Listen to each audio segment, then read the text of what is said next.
करवाने वाला हूं, तो आप लोग वीडियो के अंत तक बने रहिएगा। इससे पहले आप लोगों को एक ज़रूरी सूचना है, जो इससे पहले मैंने संज्ञा का परिभाषा, संज्ञा का प्रकार और उससे संबंधित जो परिभाषा है उस सभी को उदाहरण पूर्वक अच्छे से समझाया है इससे पहले के वीडियो में। तो अगर आप लोग वो वीडियो नहीं देखे हैं तो वो वीडियो पहले देख लीजिए, उसके बाद आप लोग देखिएगा जो ऑब्जेक्टिव कैसे आप लोगों से चुटकियों में सॉल्व हो जाता है।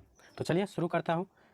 तो देखिए हमारा पहला जो क्वेश्चन है वो है भीड़ शब्द संज्ञा है, मतलब भीड़ शब्द कौन सा संज्ञा है। तो आप देख सकते हैं यह ISC 2021 में पूछा गया प्रश्न है। तो भीड़ से क्या होगा, समूह का बोध होता, तो इसलिए यह क्या हो जाएगा, तो समूहवाचक संज्ञा। तो इसका आंसर हो जाएगा ऑप्शन नंबर डी।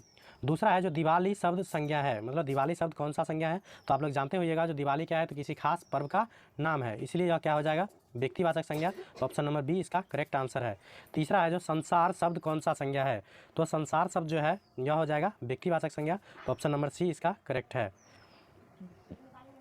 नेक्स्ट हमारा चौथा क्वेश्चन है जो रक्षाबंधन कौन सा संज्ञा है। तो रक्षाबंधन में क्या है, तो किसी खास त्यौहार का नाम है, इसलिए यह भी क्या हो जाएगा, तो व्यक्तिवाचक संज्ञा। तो ऑप्शन नंबर ए इसका करेक्ट आंसर है। उसके बाद है जो दक्षिण शब्द कौन सी संज्ञा है। तो दक्षिण भी क्या है, तो किसी खास दिशा की नाम है। तो मैंने बताया था जो जिस संज्ञा से किसी खास व्यक्ति या वस्तु कुछ भी बोध हो, जिससे एक का बोध हो, उसे हम लोग क्या बोलेंगे, व्यक्तिवाचक संज्ञा। तो दक्षिण भी क्या है, किसी खास दिशा की नाम है, इसलिए यह भी क्या हो जाएगा, तो व्यक्तिवाचक संज्ञा। ऑप्शन नंबर बी इसका करेक्ट है। उसके बाद है पुस्तक, पुस्तक शब्द संज्ञा है। तो मैंने बताया था जिस शब्द से उस प्रकार की पूरी जाति का बोध होता है उसे हम लोग जातिवाचक संज्ञा कहते हैं। तो सिर्फ पुस्तक अगर बोलिएगा तो पुस्तक से क्या हो जाएगा, तो पुस्तक की पूरी जाति का बोध हो जाएगा, इसलिए इसका जो आंसर हो जाएगा। हमारा क्वेश्चन है 7 नंबर जो कुर्सी शब्द संज्ञा है।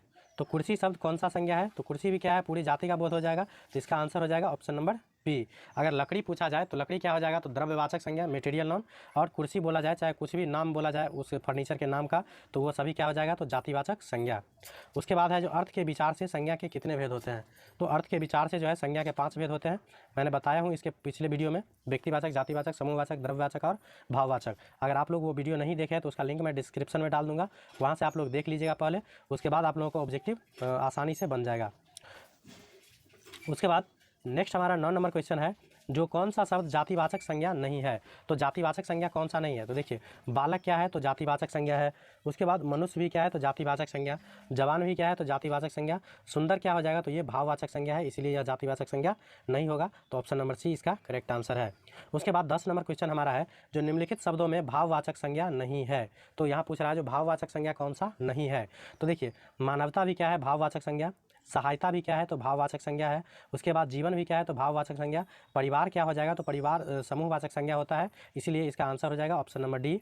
परिवार जो है वह भाववाचक संज्ञा नहीं है। अगर पूछा जाए जो परिवार कौन सा संज्ञा है, तो याद रखिएगा परिवार क्या है, तो एक समूहवाचक संज्ञा है, क्योंकि परिवार एक आदमी के मिलने से नहीं होता है, उसमें क्या होता है, तो बहुत सारे सदस्यों का समूह होता है इसको एक प्रकार से, तो इसलिए परिवार को हम लोग क्या बोलेंगे, समूहवाचक संज्ञा। उसके बाद है सचरित्रता किस मूल शब्द से बना है। तो आप लोग को यह पता हो जाएगा जो सचरित्रता, तो इनमें मूल शब्द क्या है, तो चरित्र है।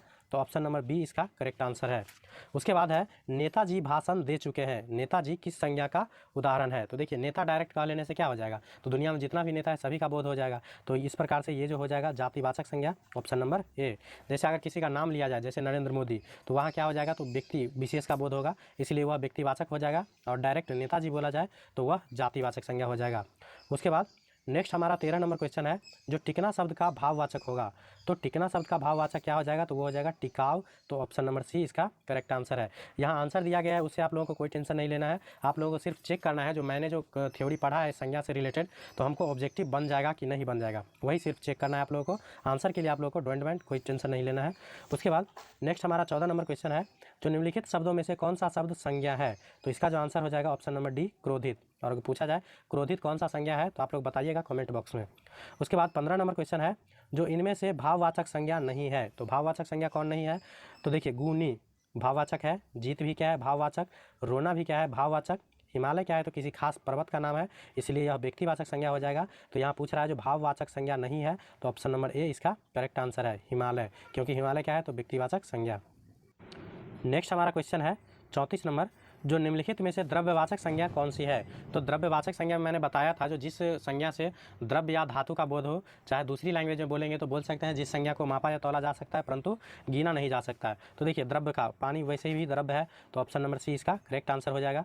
उसके बाद है विंध्याचल शब्द संज्ञा है, तो विंध्याचल शब्द कौन सा संज्ञा है, तो देखिए विंध्याचल क्या है, तो एक खास पर्वत का नाम है, इसलिए ऑप्शन नंबर बी इसका करेक्ट आंसर हो जाएगा, व्यक्तिवाचक संज्ञा। उसके बाद है 36, स्त्रीत्व किस संज्ञा का उदाहरण है, स्त्रीत्व का मतलब हो गया जिसमें स्त्री का गुण आ जाए, तो वह क्या हो जाएगा, तो भाववाचक संज्ञा, तो ऑप्शन नंबर डी इसका करेक्ट आंसर है। उसके बाद नेक्स्ट क्वेश्चन की बात कर ले, तो नेक्स्ट क्वेश्चन हमारा है जो बुढ़ापा शब्द है, तो बुढ़ापा शब्द कौन सी संज्ञा है, तो देखिए बुढ़ापा शब्द जो हो जाएगा वो हो जाएगा भाववाचक संज्ञा, तो ऑप्शन नंबर ए इसका करेक्ट आंसर है। अगर आप लोग वो परिभाषा वाला वीडियो देख लेते हैं तो हम मेरे हिसाब से इस ऑब्जेक्टिव में एक भी क्वेश्चन में आप लोगों को समस्या नहीं होने वाली है। वैसे जो व्यक्ति अगर देखे हैं परिभाषा वाला वीडियो तो आप लोग कमेंट में ज़रूर बताइएगा जो मैंने देखा है और मुझे ऑब्जेक्टिव में प्रॉब्लम कोई हुआ या नहीं हुआ। उसके बाद नेक्स्ट हमारा 38 नंबर क्वेश्चन है जो हिंदी में शब्दों का लिंग निर्धारण होता है, तो हिंदी में शब्दों का जो लिंग निर्धारण होता है वो होता है संज्ञा के द्वारा, तो ऑप्शन नंबर बी इसका करेक्ट आंसर है।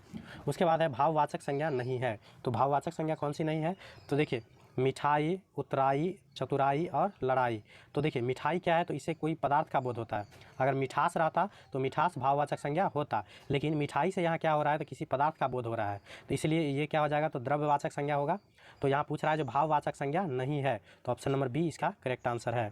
उसके बाद नेक्स्ट हमारा 40 नंबर क्वेश्चन है जो व्यक्तिवाचक संज्ञा है, तो व्यक्तिवाचक संज्ञा कौन सा है, तो देखिए गाय क्या हो जाएगा, तो जातिवाचक, आम भी क्या हो जाएगा, जातिवाचक, पहाड़ भी क्या हो जाएगा, जातिवाचक, यमुना क्या है, तो किसी खास नदी का नाम है, इसलिए यह क्या हो जाएगा, तो व्यक्तिवाचक, ऑप्शन नंबर ए इसका करेक्ट आंसर है। उसके बाद है 41 का जो जातिवाचक संज्ञा है, तो जातिवाचक संज्ञा कौन सा है, तो देखिए दुख क्या हो जाएगा, भाववाचक संज्ञा, सेना क्या हो जाएगा, तो समूहवाचक संज्ञा, उसके बाद श्याम क्या है, किसी खास लड़का का नाम है, इसलिए यह हो जाएगा व्यक्तिवाचक संज्ञा, अगर डायरेक्ट लड़का बोल देंगे तो वो हो जाएगा जातिवाचक संज्ञा, तो ऑप्शन नंबर सी इसका करेक्ट आंसर है। नेक्स्ट क्वेश्चन की ओर चलते हैं। नेक्स्ट हमारा 42 नंबर क्वेश्चन है, 42 नंबर क्वेश्चन बोल रहा है जो वस्तु, स्थान, भाव या विचार के द्योतक शब्द को क्या बोला जाता है, तो मैंने बताया है जो किसी भी व्यक्ति, वस्तु, स्थान या भाव के विचार के द्योतक शब्द को क्या बोला जाता है, तो इसका आंसर हो जाएगा ऑप्शन नंबर ए संज्ञा। उसके बाद है 43 नंबर क्वेश्चन, निम्नलिखित शब्दों में जातिवाचक संज्ञा नहीं है, तो जातिवाचक संज्ञा कौन सा नहीं है, तो देखिए ऑप्शन ए में है कौवा, तो कौवा क्या हो जाएगा, जातिवाचक संज्ञा। उसके बाद बाजार, बाजार तो ये भी जातिवाचक ही होता है, समोसा भी क्या हो जाएगा, तो जातिवाचक ही हो जाएगा, तो ऑप्शन नंबर डी इसका करेक्ट आंसर है। आगरा, आगरा क्या है, तो किसी खास शहर का नाम है, इसलिए यह व्यक्तिवाचक संज्ञा है, तो यहाँ पूछ रहा है जातिवाचक नहीं है, तो यही हो जाएगा आंसर। उसके बाद 44 नंबर क्वेश्चन है जो अर्थ के विचार से संज्ञा के कितने भेद होते हैं, तो अर्थ के विचार से भी संज्ञा के कितने भेद होते हैं, इसका भी आंसर हो जाएगा ऑप्शन नंबर बी 5 प्रकार के। उसके बाद है निम्नलिखित में कौन सा शब्द जातिवाचक संज्ञा है, तो जातिवाचक संज्ञा कौन सा है, तो देखिए दिल्ली क्या है, व्यक्तिवाचक क्योंकि किसी खास शहर का नाम है, नीलम भी क्या है, किसी खास लड़की का नाम है, साकेत भी किसी व्यक्ति का नाम है, तो यह सब क्या हो जाएगा, व्यक्तिवाचक, तो ऑप्शन नंबर ए इसका करेक्ट आंसर है। शहर, शहर बोल देने से दुनिया का जितना भी शहर है उस सभी का बोध हो जाता है, इसीलिए शहर क्या है, तो जातिवाचक संज्ञा। उसके बाद है स्त्रीत्व शब्द में कौन सी संज्ञा है, तो ये तो पीछे क्वेश्चन रिपीट हो चुका है, तो बताइएगा आप लोग कमेंट में, तो स्त्रीत्व शब्द में कौन सा संज्ञा होगा, तो ऑप्शन नंबर सी इसका करेक्ट आंसर है, भाववाचक संज्ञा। उसके बाद 47 नंबर क्वेश्चन हमारा है जो निम्नलिखित शब्दों में